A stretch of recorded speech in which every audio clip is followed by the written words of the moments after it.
Shavuot, vous savez que le jour, Dieu dans la création, le 6e jour, il a écrit Vayerev Vayeboker Yom HaShishi. Pourquoi HaShishi? Toute la création, c'est écrit Vayerev Vayeboker Yom Rishon. Vayerev Vayeboker Yom Sheni. Il n'y a pas écrit HaSheni.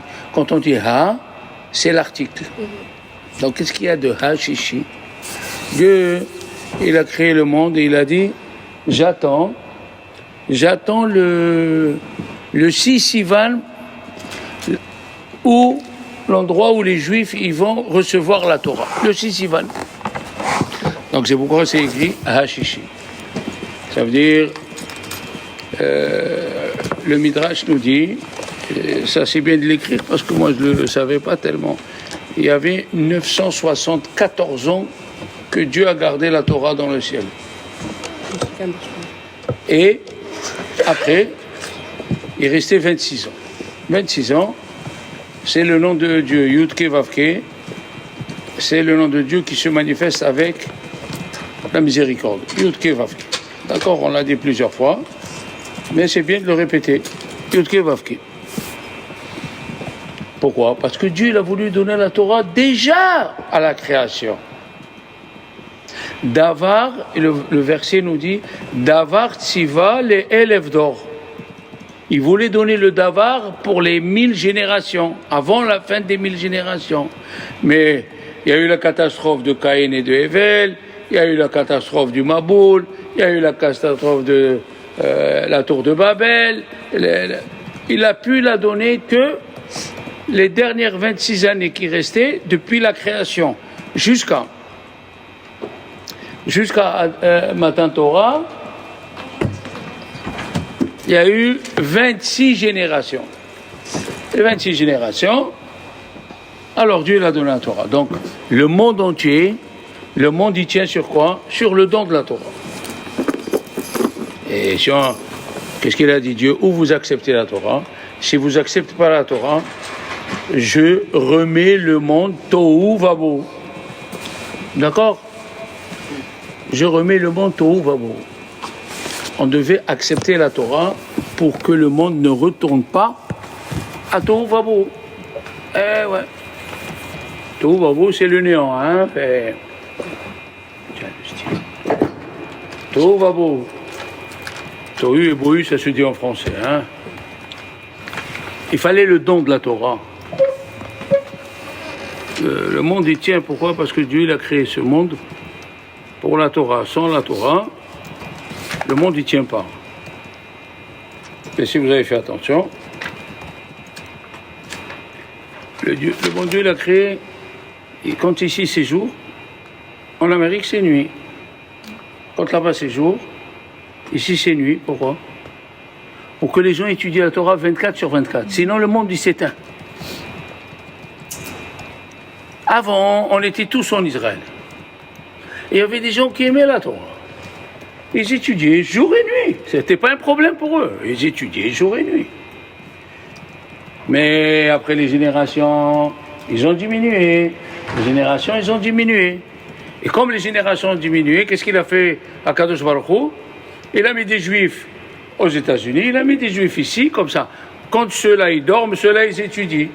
Quand ceux-là, ils étudient, ceux-là, ils dorment. Comme ça, il n'y a pas 24 heures sans étudier la Torah. Il ne peut pas rester, le monde, il ne peut pas rester une minute sans étudier la Torah. Sinon, il se détruit. Et la yeshiva de Volojine, de Rabbi Chaim Volojine, il a institué les 3-8. C'est lui le premier qui a institué les 3-8. Vous savez ce que c'est les 3-8? Aujourd'hui, il y a des sociétés de travaux publics, oui, qui font les 3-8. C'est-à-dire 8 heures, un groupe d'ouvriers, après 8 heures, un deuxième groupe, après 8 heures, un troisième, pour que ça va vite. Mais Rabbi Chaim Volojine, sa yeshiva, on n'arrêtait pas d'étudier la Torah. Il y avait les 3-8. Il y avait un groupe de 6 heures du matin à 6 heures de l'après-midi, on va dire, après de 6 heures de l'après-midi à minuit, après de minuit. Fallait pas que la Torah s'arrête. Si la Torah s'arrête, le Rav Dessler il dit, c'est comme quelqu'un qui appuie sur une sonnette. Tant qu'il a le doigt sur la sonnette, On écoute la sonnette. S'il enlève le doigt, il n'y a plus de sonnette. Et c'est pour ça qu'on dit tous les jours, dans la prière, celui qui renouvelle la création tous les jours. C'est pas comme quelqu'un il a fait une voiture, au revoir. Tu as fait un objet, au revoir. Tous les jours, il faut renouveler. C'est ça la prière. La prière, c'est quoi? C'est pour demander la vie. Et c'est pour ça que les femmes aussi sont tenues de prier. Parce qu'eux aussi ont besoin de la vie. Est-ce qu'on peut dire que j'ai besoin de la vie que le jour? Non, la vie, elle doit être à chaque instant. Oui ou non? C'est ce qu'on dit pour la Torah. Qui aime, hayenu. Comme la vie, c'est 24 sur 24, la tefila, c'est 24 sur 24. Et tu t'ennuies, prie. Ta tête est fatiguée. Ça arrive qu'on est fatigué, oui. On ne peut pas tout faire, d'accord. Bah, assis-toi et prie. Assis-toi et lis Tehillim. Mais fais quelque chose, quoi. Maintenant, sur ce don de la Torah, dans la paracha de Devarim, le chapitre 4. Oui. Chapitre 4, le pasouk 9. Bon. Pasouk 9, oui. Alors, je vais vous lire en gaulois, c'est mieux, hein? Oui. Alors, 9, 8, 9. Seulement, prends garde à toi et garde ton âme avec soin, de peur que tu oublies les choses qu'ont vues tes yeux, et de peur qu'elles ne s'échappent de ton cœur tous les jours de ta vie. Et fais-les connaître à tes enfants et aux enfants de tes enfants. C'est quoi ce verset? Ce verset, il parle de Matan Torah. Le jour où on a reçu la Torah, mon cher Rabbeinu dit, il ne faut pas l'oublier. Et vous savez, on a une discussion entre deux grands rabbins. Est-ce que c'est une mitzvah positive de se rappeler de Matan Torah tous les jours? Alors les filles, vous devez savoir qu'à la fin de la Tefila, à la fin de Shahrit, les Ashkenazim, ils ont six souvenirs à se rappeler tous les jours, 6. Et nous, les Séfarades, on a 10. Regardez après, chaque fois que la Torah elle dit « souviens-toi », il faut le faire tous les jours. Hein? Souviens-toi, c'est tous les jours. C'est pas une fois de temps en temps. Non, c'est tous les jours. D'accord? C'est tous les jours. Alors, Rabbi Moshe Bar Nachman, Nachmanide, qui vivait en Espagne, à Toledo, en l'an 1220-1240, lui, il dit c'est une mitzvah positive de se rappeler tous les jours que Dieu nous a donné la Torah. Ça fait partie de la stature spirituelle d'une personne. Tous les jours, il faut que tu te rappelles, comme c'est écrit, tous les jours, il faut que tu te rappelles que les Juifs, ils ont énervé Dieu. Tous les jours, il faut que tu te rappelles que Dieu l'a donné la manne, la parnassa, n'aie pas peur, tu ne vas pas crever de faim. Tous les jours, il faut se rappeler que Dieu l'a donné la Torah au Mont Sinaï. Oui. Alors, pour ça, nos Chachamim disent, nous avons l'imagination. Dieu il a créé deux choses dans le cerveau. Hein, Anna? L'imagination et l'intelligence. Alors, à quoi il sert l'imagination? L'imagination, il sert à matérialiser l'intelligence. La Torah te dit, rappelle-toi du Mont Sinaï.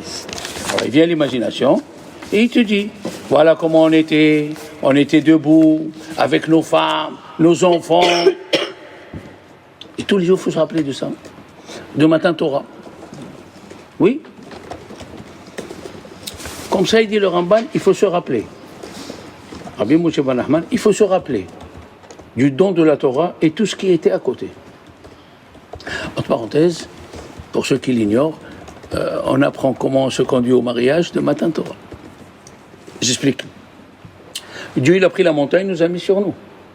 On a appris de là-bas qu'il faut faire un dénuptial. Il y a eu les tonnerres, hein? Il y a eu les éclairs, il y a eu le chauffard. Dans le mariage, on met les bougies. On sent le chauffard. Comme à Matan Torah. Pourquoi? Parce que Dieu, c'est une image. Dieu, c'est le khatan. Dieu, c'est le marié. Nous, l'Assemblée d'Israël, on est la femme. Et l'étape de la loi, c'est les kiddushin. C'est l'argent avec quoi on achète la femme. Avec quoi on fait une acquisition. Je vous ai expliqué déjà qu'est-ce que c'est une acquisition pour dire c'est à moi. C'est pas que ta femme, c'est pas un objet. C'est pas à toi. Voilà. Une femme, elle réfléchit, bien sûr, elle pense, bien sûr. Mais on apprend et on était debout. Alors aussi, quand on marie une femme et un homme, il faut être debout. Comme là-bas. Comme là-bas. Le rabbin, il fait la dracha. Eh bien, le bon Dieu, il a parlé. Nous aussi, on fait la dracha. D'accord? Le mariage, c'est pas une mince affaire. Ça ressemble à Matan Torah, Arsinaï. C'est sérieux. D'accord? Le rabbin, des fois, il détend. Le marié, la mariée. Ok, parce on est stressé. On sait ce qu'on va prendre, c'est pas une chemise. Les deux, des deux côtés. Du côté de la femme, oui. Il y a qui prennent la femme pour un copain, quoi. Moi, je connais, je suis pas très vieux, mais bon. Ils se sont mariés le dimanche et le jeudi, ils se sont séparés. Oui, parce qu'ils étaient mal préparés. Le mariage, il faut une préparation. D'accord? Le mariage, il faut une préparation. Alors, qu'est-ce qu'elle nous dit la Torah? Fais gaffe, n'oublie pas. Ishamer lecha, fais attention. Yom asher amata lifnei Hashem Elokecha, le jour où tu étais debout à Chorev. Oui? Et qu'est-ce qu'il y a écrit? Ve'odatam levanecha ve'livnei vanecha. Apprends-les à tes enfants et à tes petits-enfants. J'explique le dernier morceau. C'est le Rambam. Le Rambam, les enfants, le Rambam était en Espagne. Après, on est poursuivi, c'est comme ça. Il était en Espagne, après il a d'abord été au Maroc, il a appris la Torah, il était en Espagne, après il est parti en Égypte. Et en Égypte, il a reçu des lettres des Juifs du Yémen, qui étaient poursuivis. On les tuait. On les tuait, les Juifs du Yémen. Et le Rambam, il les a consolés, il leur envoyait des lettres. Et tellement ils ont aimé le Rambam, ils ont aimé le Rav, ce qui est rare de nos jours. Dans le Kaddish, vous savez que c'est le Kaddish, on fait le Kaddish dans toutes les prières, et ils ont mis un Rambam dans le Kaddish. Quand on dit Behayechon, dans votre vie, ou Behayedechon, dans notre vie, et dans votre vie, ou Behayedechol Bet Israël, et dans la vie de tous les enfants d'Israël, ou Behaye Marana Verabbana Rabbi Moshe Ben Maimon. Ils ont fait rentrer ça dans le Kaddish. Tellement ils sont reconnaissants envers quelqu'un qui a remonté le moral. Qu'est-ce qu'il y a de pire? Quelqu'un qui n'a pas le moral, c'est pire. C'est grave. Attention, on peut avoir des chutes de tension, ça c'est sûr. Même Moshe Rabbeinu, 2-3 fois, la Torah nous rappelle que le pauvre, le moral, tu sais que ça veut dire 600 000 juifs, plus ce qui est autour, les femmes, les hommes, les vieux, c'est pas facile. Bon, alors nous, ok, on a reçu la Torah. Maintenant, quand Moshe Rabbeinu, on va essayer de développer le sujet si on a le temps. Moshe Rabbeinu, il a rencontré Yitro. Ashkon Yitro. Qui c'est Yitro? La paracha, elle s'appelle sur Yitro. Yitro, il est converti. C'est pas tout le monde qui a eu une paracha sur leur nom. Pinchas, Yitro et Bilam, c'est tout. C'est tout. Même Moshe, il n'a pas eu de paracha en son nom. Yitro, ok. Il rencontre, il est venu avec sa femme, enfin avec sa fille plutôt, et les 2 enfants de Moshe. Il a rencontré Moshe, et c'est écrit Vaish Alou Ish Lereu le Shalom. Un, il a demandé à l'autre, what is this? Comment tu vas? Ça va? Tu vas bien? C'est drôle, qu'on écrit qu'un, il demande à l'autre bonjour. C'est étonnant dans la Torah. Bon, quand Moshe, il a rencontré Aaron, je ne sais pas si vous le savez, mais c'est bien d'apprendre. C'est pour ça qu'il faut réviser les cours. Quand est-ce Moshe il a rencontré Aaron? Après combien d'années? Moshe il a quitté Pharaon, il y a qui disent 13 ans, il y a qui disent 20 ans. Quand est-ce qu'il est revenu? Il avait 85 ans. Combien d'années sont passées? De 20 à 85? 60. 65. Merci. Après 65 ans, il se rend compte, il n'y a pas écrit qu'il lui a dit bonjour. Où est ce bonjour? Où est le bonjour? Et là, Moshe, il rencontre Yitro, dit, ça va? Hein? How are you? Un peu étonnant, on va voir. Ou bien quelque chose de plus profond. Ok? Un peu plus profond. Alors, qu'est-ce qu'il a écouté, Yitro, pour venir? Vaishma Yitro, il a écouté. Alors tout le monde dit, mais tout le monde a écouté. C'est écrit dans la Shira. Vous savez ce que c'est la Shira, mademoiselle? Shira, c'est pas grave, faut pas vous... on apprend. Moi aussi j'ai appris ma Shira. Moi aussi j'étais un idiot, mais maintenant, hein, bon. Alors, tous les jours on lit Aziashir Moshe. Moshe il a chanté avec les enfants d'Israël. Ça s'appelle la Shira. On a traversé la mer Rouge, on a remercié Dieu. Aziashir Moshe. Qu'est-ce qui est écrit là-bas? Shamou Amim Irgazun. Tous les peuples ont entendu la traversée de la mer Rouge. Qu'est-ce qu'il Vaishma, il a écouté. Yitro, Vaishma, Yitro, qu'est-ce qu'il a écouté? Il dit Rashi, Kriyat Yamsouf, la traversée de la mer Rouge, on l'a traversée, il y a eu 10 miracles, et la venue de Amalek. Amalek, il est venu. Amalek, mademoiselle, c'est le symbole du mal. Oui, voilà. Le symbole du mal, il s'appelle Amalek. Alors, non. Qu'est-ce que c'est Vaishma? Il a écouté. Ici, c'est pas écouter, les gars, les filles. C'est pas écouter. Vaishma, ici, veut dire comprendre. On donnera des comptes à Dieu pour qu'on n'a pas compris des choses de nous-mêmes. Comprendre. Il y a écrit que Abraham, il était avec Ephron pour acheter la caverne pour enterrer sa femme. Il lui a dit, Ephron, une terre de 400 000 $, c'est rien entre toi et moi. Il y a écrit, Vaishma, Abraham, il a entendu Abraham et Ephron et il lui a donné. Mais il était en train de parler avec lui, qui chef de Vaishma, il a compris.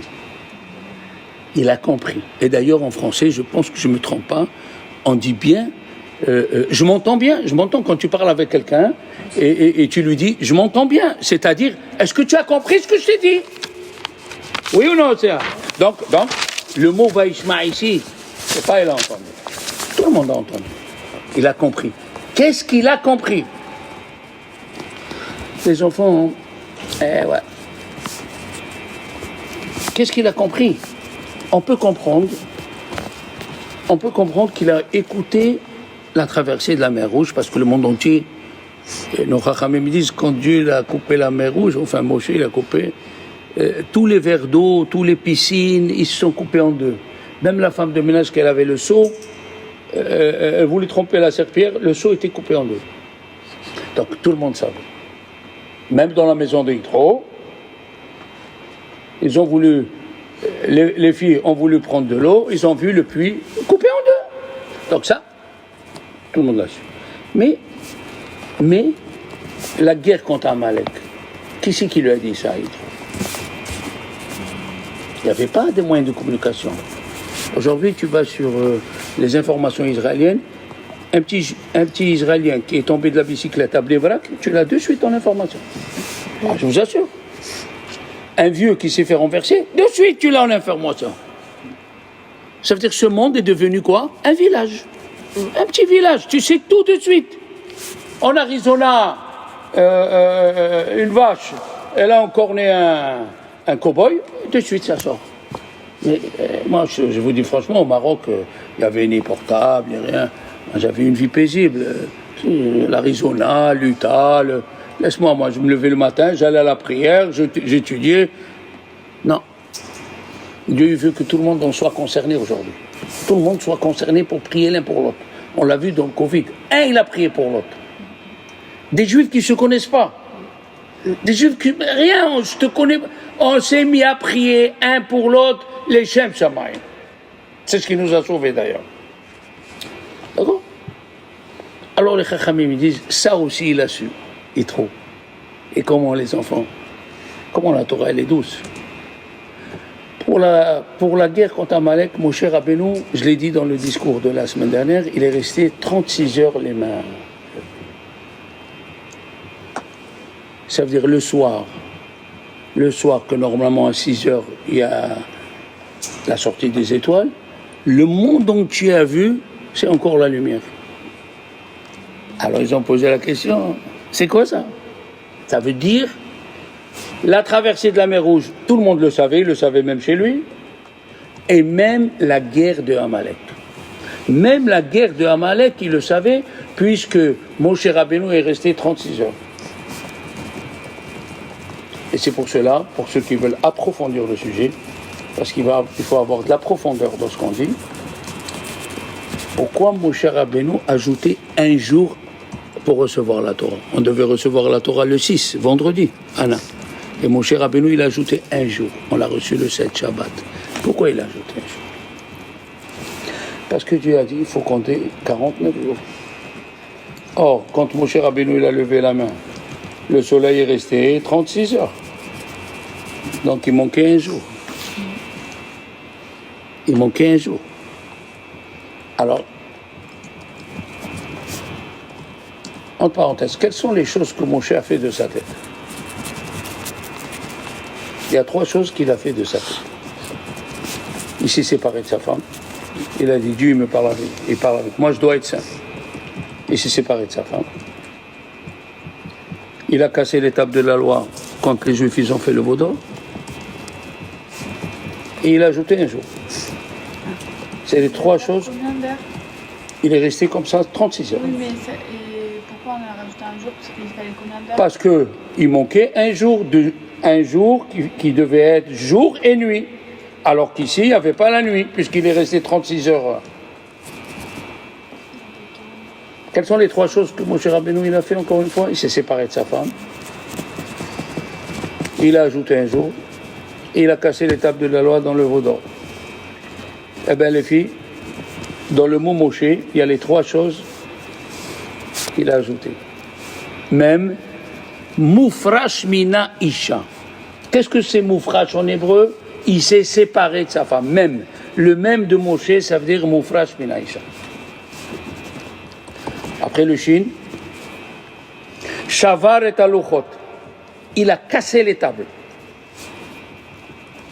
Donc même de Moshe, Moufrash mina isha.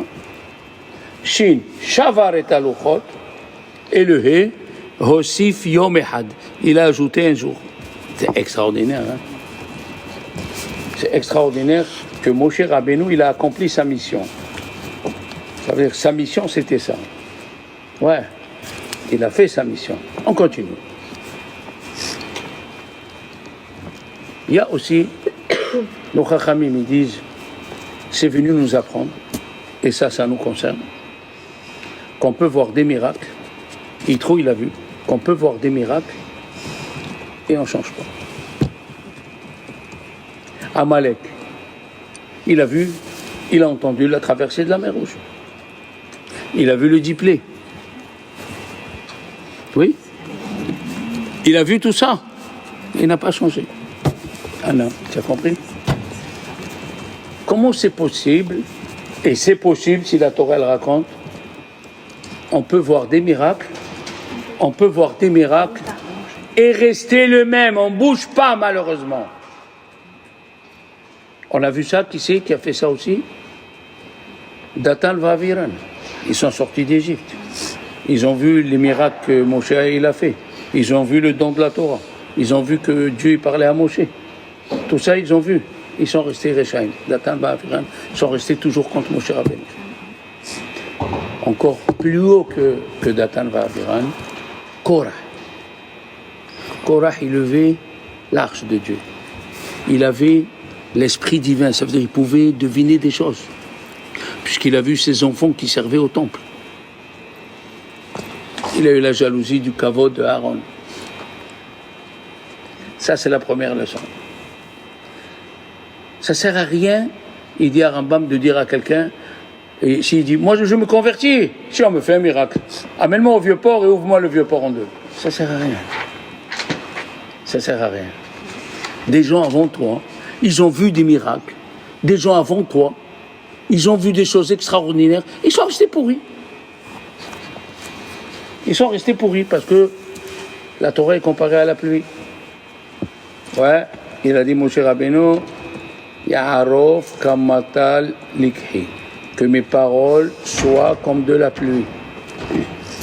Comme ça, il a dit Moshe Rabbeinu, que mes paroles soient comme de la pluie. Il a dit le grand de Vilna, c'est Rabbi Naomi Vilna, qui est né à Lituanie en 1925, et il est mort en 1725, je suis désolé, 1725, et il est mort 1775. Lui, il a dit une chose extraordinaire. Si la Torah, c'est la pluie, ça dépend sur qui elle tombe. Si ça tombe sur un fruitier, comme Anna, comme Océane, comme toi, ils donnent des fruits. Et si ça tombe sur des buissons qui piquent, eh bien les buissons ils piquent, et les buissons ils grandissent. Tu t'imagines, ça veut dire la Torah va t'aider à être plus mauvaise. Jamais on a entendu ça, hein? Oui. Si tu t'arranges pas intérieurement, la Torah, au lieu de te faire monter, elle va te faire descendre.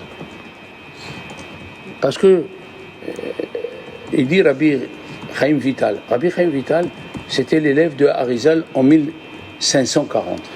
Rabbi Chaim Vital, c'est un très très très grand kabbaliste. Tu vas prendre les noms et les dates. Rabbi Chaim Vital. Il était l'élève de Hari Akadosh. On sait qui c'était le Hari.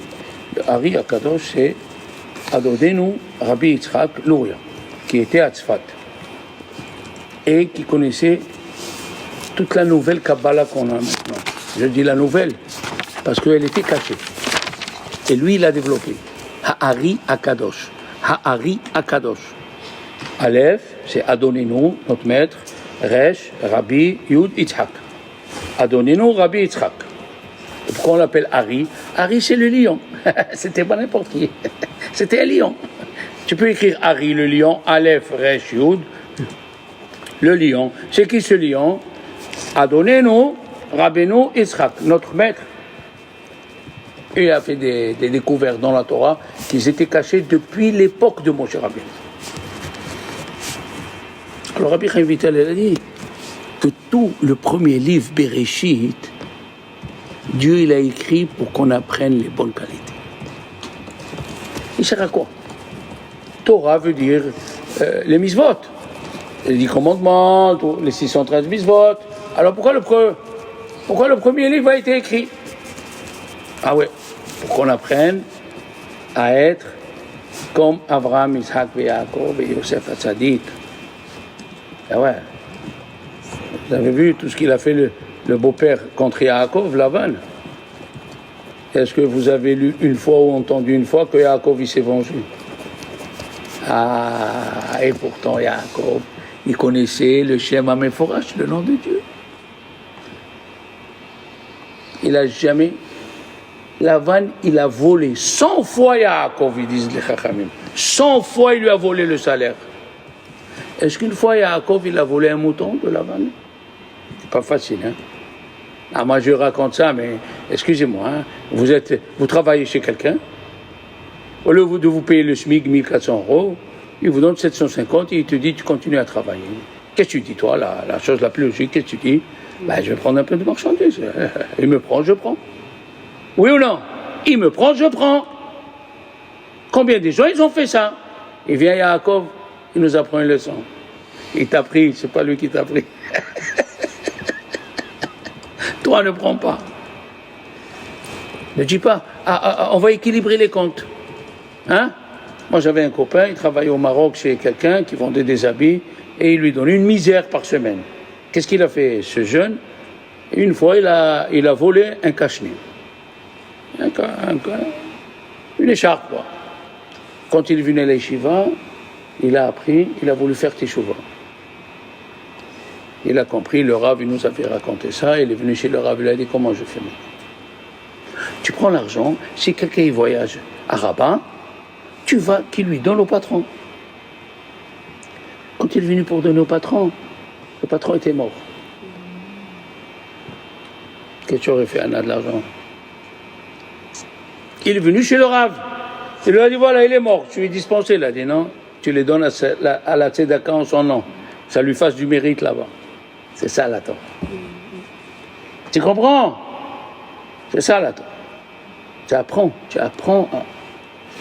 D'accord?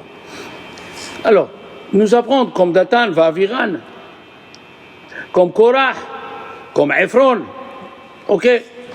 Ils n'ont pas changé. Maintenant, les enfants. Et là, il y a un point très important qui vous concerne. Elle peut concerner des juifs aussi, dans certaines situations. Mais vous, il vous concerne. Pourquoi Amalek est venu? Des fois, un pays vient contre un autre pays, because il lui a pris son terrain. Hein? Et des territoires. Il lui a pris le territoire, il fait la guerre. Pourquoi tu m'as pris le territoire? Et ça... Mais ici, est-ce qu'on a pris un territoire à Amalek? On n'a rien pris. Har Seir, la montagne de Seir, c'est pour Édom. Vous savez où se trouve Har Seir, Édom? Vous étiez dans votre vie à Eilat? Oui. Tu étais à Eilat, dans l'hôtel, tu sors devant la mer, à ta gauche, les montagnes ils sont rouges. Oui. C'est Édom. C'est là-bas qu'il habite Esav. D'accord? Apprendre l'histoire. Donc on ne lui a pas volé le terrain. Et ça ne fait pas partie de notre territoire. Pourquoi il est venu? Nos Chachamim me disent, il est venu en sachant qu'il allait se brûler. Les Goïm, Shamoamim, tous les peuples, ils ont vu que le peuple d'Israël, c'est celui que Dieu a choisi. C'est le meilleur. Qu'est-ce qu'il a fait, Amalek? Ils lui ont dit, où tu vas? Il a dit, je sais que je vais me brûler. Je vais rentrer dans la baignoire chaude, je vais me brûler. Mais je veux diminuer le kavod des Juifs. Amalek, son but c'était de refroidir. Son but c'était de refroidir l'honneur que les Juifs ont eu à la sortie d'Égypte. Et c'est pour ça qu'on dit dans la Torah, il t'a surpris. Et comment on écrit il t'a surpris? Asher karcha. Et c'est quoi karcha? Il y a le mot kar qui veut dire refroidir. Asher karcha. Quand tu te sens froide dans le service de Dieu, c'est Amalek. Asher karcha baderer. Hein? Hila had Yoshve Kenan. Tous les rois de Canaan, ils ont eu peur des Juifs. Lui, qu'est-ce qu'il a dit? Il a dit, ça fait rien. Je vais me brûler. L'essentiel, je vais montrer aux autres peuples, Israël, c'est pas ce que vous croyez. Regarde-moi ça. Hein? Nos Chachamim me disent, il est venu de plus loin, le plus loin possible, plus de 400 km. Il est venu. Arba Meot Parsa. Il y a qui disent, il faut faire 4 x 4, 16, 1600 km. Il est venu pour refroidir. Alors maintenant, vous allez comprendre ce que vous faites. Je vous dis, ça vous concerne. Qu'est-ce qu'il est venu faire, Yitro? Il est venu réchauffer la baignoire. Aïe, aïe, aïe, aïe, aïe, aïe. Yitro, c'était le pape. Il n'y a pas une Avodah Zarah qu'il ne connaissait pas. Il n'y a pas une Avodah Zarah qu'il connaissait. Il connaissait tout. Il connaissait tous les Avodah Zarah de l'Inde, du Japon, de Chine. Il connaissait tout. Il a tout laissé. Il a dit, tout ça c'est faux. D'accord? Tout ça c'est faux. Imaginez-vous le pape. Ce pape, il se met dans le balcon, et il dit à 1 milliard de catholiques, les amis, je suis plus pape, je suis plus le pape. Tout ce que j'ai fait, c'était de la sottise. Je vais devenir juif. Un choc. Hein? Choc. C'est ce qu'il a fait. C'est ce qu'il a fait, Yitro. Yitro, Donc quand il était dans sa ville, les gens l'ont dédaigné, comme vous maintenant. Les gens leur disent, qu'est-ce que tu fais? Tu es folle, qu'est-ce que tu vas faire? Ils l'ont dédaigné. Et c'est ces filles qui sont parties puiser de l'eau. Il n'avait plus de berger. Et qu'est-ce qu'ils ont dit les filles? Vegam, Dalo, Dala, Lano. C'est quoi Dalo, Dala? C'est quoi? C'est des proses, c'est un poème. Les bergers hommes ont jeté les filles de Yitro dans le puits. Dano, Dala, Lano. Moshe, il nous a sortis du puits. Les gammes, il n'avait pas. Maintenant, qu'est-ce qui s'est passé? Moshe Rabbeinu Azizi, il était fait d'une constitution. On ne sait pas comment parler de Moshe. Dieu lui a dit, va sauver les enfants d'Israël. Il a dit, je dois demander la permission à mon beau-père. Because il m'a gardé chez lui 10 ans, il m'a donné sa fille, je vais sortir comme ça. C'est pas la reconnaissance de demander à mon beau-père. Il a dit, Dieu, tu as raison. Il est parti, il lui a demandé, Papi, Yitro, je peux sortir les Juifs d'Égypte? Youkan, tu peux. Quelle bonne midot. D'ailleurs, le dernier discours que j'ai fait jeudi, c'était basé sur ça. Pourquoi Moshe voulait à tout prix sortir les ossements de Yosef? Il n'y avait pas des milliers de Juifs, des milliers de Lévi'im. Pourquoi? Vous savez pourquoi? Grâce à qui les Lévi'im, ils n'ont pas travaillé en Égypte? Vous pouvez me dire qui c'est? Je vous apprends ce que j'ai appris. Yosef, quand il était vice-roi, il a fait une loi. Tous les hommes de culte ne travaillent pas. Et on leur donne un salaire. Donc Yosef, il a institué que tous les hommes de culte ne travaillent pas. Et grâce à lui, la tribu de Lévi n'a pas travaillé. Alors Moshe, qui était le représentant de Lévi, il a tout fait pour être reconnaissant à Yosef. Ça, c'est comment ils ont grandi nos maîtres. Il y a à parler sur ça. Dieu il a dit il faut compter le Homer, c'est-à-dire il faut compter à partir de Pessah 49 jours pour recevoir la Torah. Or, on ne compte pas le premier jour. Pourquoi?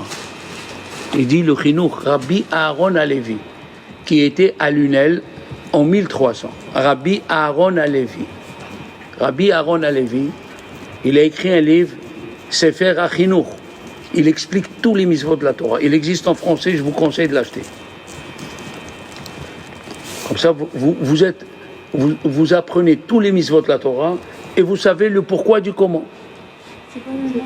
Sefer HaChinuch. Sefer HaChinuch, He, Het, Nun, Yud, Chafinan. Sefer HaChinuch, Rabbi Aaron Halevi. Il était d'Espagne, mais il est parti étudier à Lunel, chez nous en France. Lui, il dit, le premier soir de Pessah est réservé à dire merci à Dieu. Après, le lendemain au soir, tu commences le remettre. Ah ouais. D'accord? Alors, les Chachamim ils disent, voilà l'explication. Vaïshalou, ish lereu le shalom. Qu'est-ce qui te manque? Comment il s'appelle le rabbin? Non, c'est le premier soir de Pessah. Le premier soir de Pessah, on ne compte pas le Homer. Et pourquoi? Parce que le Chinuch il dit, le premier soir de Pessah est réservé à dire merci à Dieu. C'est pour ça qu'on dit Dayenu, s'il nous avait fait ça, Dayenu, il nous aurait fait sortir d'Égypte, ça nous aurait suffi, Dayenu. Ma mère disait en espagnol, nos abondara, Dayenu, nos abondara. Judéo-espagnol. Chacun fait.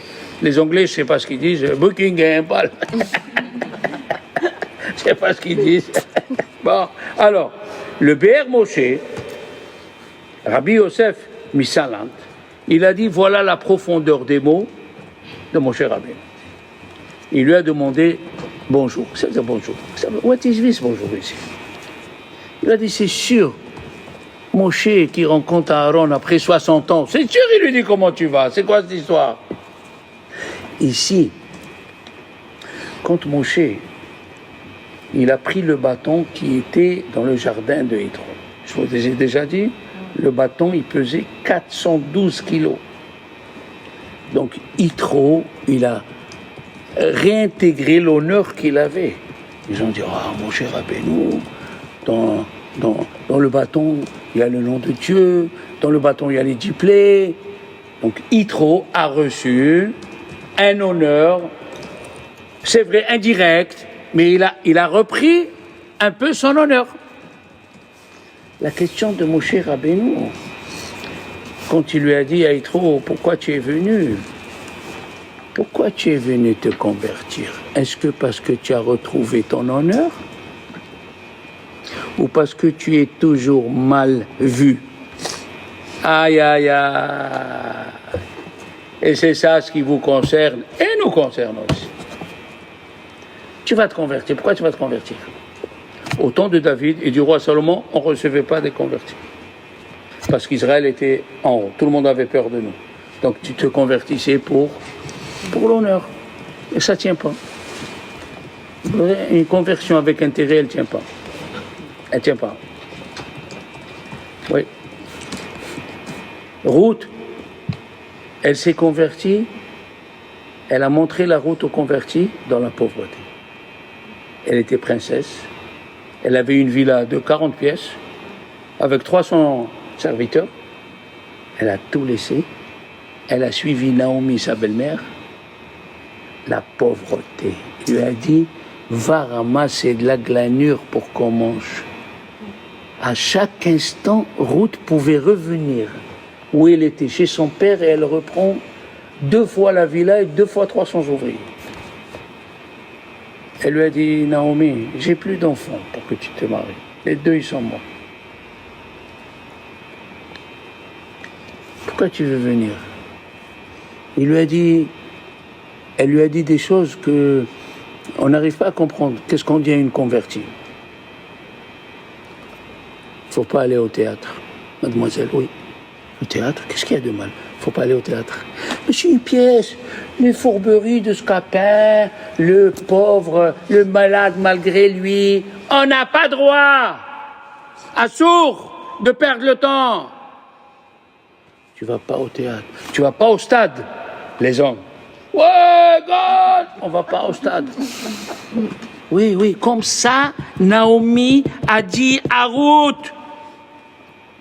On ne va pas au stade, on ne va pas au théâtre. C'est difficile pour quelqu'un qui a été élevé. Imagine-toi, un goy, il a la carte de l'OM. Avodah Zarah. Il se lève le matin, il voit les cadres. Mais si, mais non, mais tout ça. Le cache-nez, OM. Hein? Le pantalon, OM. Tout OM. Et du jour au lendemain, on lui dit, il faut vendre tout ça. Mais il faut avoir un lobby dans la vie, monsieur le rabbin. Il faut avoir une détente. Pas celle-là. Pas celle-là. Elle lui a dit les choses qui piquent. La Guémara nous dit, qu'est-ce qui pique le plus à un converti quand il vient de se convertir? Vous savez quoi? La poche. La poche, l'argent. On dit aux convertis, tu vas avoir un terrain. Les gens, ils vont venir, ils vont prendre le coin, ils vont prendre la glanure, ils vont prendre le shikha. C'est dur. C'est comme ça. Tu veux te convertir? Il faut qu'on sache, est-ce que ton cœur, il est pur ou non? Un converti, il ne peut pas être roi d'Israël. C'est écrit Mikerev Achicha. Mikerev Achicha, ça veut dire parmi tes frères. Il ne peut pas être roi. Il ne peut pas être Kohen Gadol. Il ne peut pas être Kohen Gadol. Répète. David Améler, c'est le fils de Ruth. Et Ruth. Mais c'est permis pour une Moabite de se convertir. Tu as oublié le cours de l'année dernière. Les hommes ne peuvent pas se convertir. Mais les femmes, oui. Lo yavo amoni ou Moavi. Ammoni au singulier, c'est pour les hommes. Et qu'est-ce qu'ils disent à Hakamim? Lo yavo Ammoni, velo Ammonite. Moavi, velo Moavite. Les femmes peuvent se convertir et pas les hommes. Tu as compris maintenant? Les femmes ils peuvent se convertir de Ammon et de Moab. Et David est sorti d'une convertie qui est permise. Un converti peut pas, une convertie ne peut pas se marier avec un Cohen. Mais je l'aime, monsieur le rabbin, il est beau, il est sympathique. Eh bien, tu peux pas. You do not, tu peux pas. Aux convertis, on leur dit les choses les plus dures. Et là, vous allez comprendre quelque chose extraordinaire. Déjà, il est 10h25. Mais qu'est-ce qu'on vient de commencer le cours? Voilà que... non. Quand Dieu l'a voulu dans la Torah, c'est écrit Hachem misinaïba, vezara miseir lamo, hofia me'ar paran. Ces versets, ils sont dans la paracha de Vezot Aberacha, la dernière. Je vais vous lire en gaulois parce que c'est mieux pour vous. Voilà. Vezot Aberacha, Asher Berach Moshe, c'est la dernière. Azinu, Vezot Aberacha. Alors, à côté, il a dit Hachem est venu du Sinaï, il a rayonné à Séhir et il est apparu du mont Paran. C'est quoi ça? Quoi? Le bon Dieu, il est à National Geographic ou quoi? Chachamim disent Dieu, il est parti chez les gens de Esav. Il leur a dit, vous voulez la Torah? Il a dit, qu'est-ce qu'il y a écrit? Il a dit, ne tue pas. Non, c'est pas possible. C'est pas possible. Notre grand-père, il a été béni, tu vivras sur l'épée. On peut pas. Il est parti chez les Ismaélites. Vous voulez la Torah? Oui. Qu'est-ce qui est écrit? Ne vole pas. Ouh! Un arabe ne pas voler, où tu es toi? Je me rappelle qu'il y avait un comique arabe. J'ai oublié son nom. Et il a dit dans la salle, il y a des Arabes. Il a dit, oui. Il y a des Français. Oui. Les Français, faites attention à vos poches. Parce que nous, on dit le matin, dans les Brechot Torah, Asher Bahar Banu Mikol Amim. Il nous a choisis. Ouais? Il nous a choisis. Oui, il nous a choisis. Il nous a dit, vous voulez la Torah? On a dit, on la prend. Voilà. On ne nous a pas dit qu'est-ce qu'il y a écrit. Les goïms ont dit qu'est-ce qu'il y a écrit. Qu'est-ce qu'il leur a dit? La chose qui est dure pour vous. Ne vole pas. Ne tue pas. Et nous, qu'est-ce qu'on a dit? Qu'est-ce qu'il y a écrit?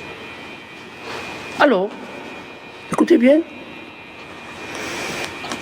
Quand Dieu il a voulu la Torah, avant qu'il réponde à toutes ces questions, Dieu il a dit, amenez-moi le livre de généalogie à vous.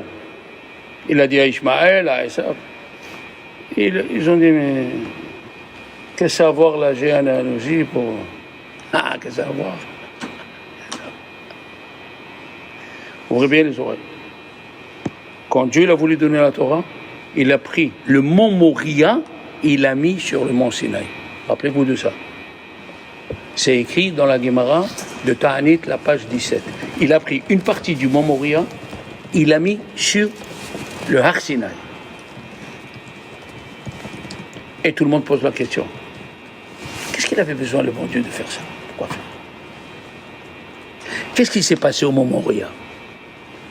Abraham, il a dit à son fils, il faut que tu me laisses te tuer. Abraham, il a dit à son fils, il faut que tu me laisses te tuer. Qu'est-ce qu'il a dit, Yitzhak? Non, c'est Vénishma, je me laisse tuer. Abraham, Dieu lui a parlé, c'est un prophète. Mais Yitzhak, Dieu lui a pas parlé. Alors, c'est péché de tuer des êtres humains. Mais vous devez savoir, en règle générale, un prophète juif, il peut nous dire de transgresser un péché momentané. Un prophète juif peut nous dire de transgresser un péché momentané, sauf de se prosterner à une idole. Mais de faire un péché mondain. Alors, Abraham, il a écouté de Dieu. Égorge-moi ton fils. Mais Isaac, qu'est-ce qu'il a écouté? Il n'a pas écouté. Donc lui, c'est le premier qui a fait Naaseh Venishma. C'est le premier qui a dit, je ferai et après j'écouterai. Et nous, quand Dieu, il nous a donné la Torah, qu'est-ce qu'on a dit? Naaseh Venishma. On fera et on écoutera. Les goïms, ils ont dit, qu'est-ce qu'il y a écrit? Qu'est-ce qu'il y a écrit? Quelqu'un qui aime son père, ou comme on dit aujourd'hui, je t'adore, il adore son père, il fait ce que son père lui dit sans question, sans demander. Moi, j'ai dit à tous mes élèves, et il leur raconte, que si mon maître il m'avait dit d'aller à pied jusqu'à Aix-en-Provence, je serais allé. Moi, j'ai une qualité, je suis bête. Mon rave, il te dit quelque chose, tu fais. C'est ça, Naaseh Venishma.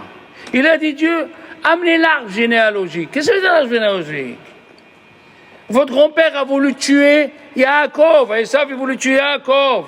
Ishmaël, il est parti vivre dans le désert pour faire ce qu'il veut. Ils ont attrapé Mohamed en train de dormir avec sa nièce, avec ses neveux. Et nous? Non. Nous, on sait ce que Dieu fait, c'est pour notre bien. Les ravitudes il fait, c'est pas facile. Parce que, écoutez bien, on a été élevé avec la religion de l'Occident. C'est quoi la religion de l'Occident? C'est 2 et 2 plus 4. Si je comprends pas, je fais pas. Ah! Tu veux devenir juif, ou tu es juif et tu veux devenir une bonne juive, laisse ton cerveau de côté. Naaseh Venishma. On fera et on écoutera. Il y a beaucoup à parler sur la paracha d'Yitro, mais j'espère qu'on a touché un point principal. Une bonne semaine, mes amis. Merci.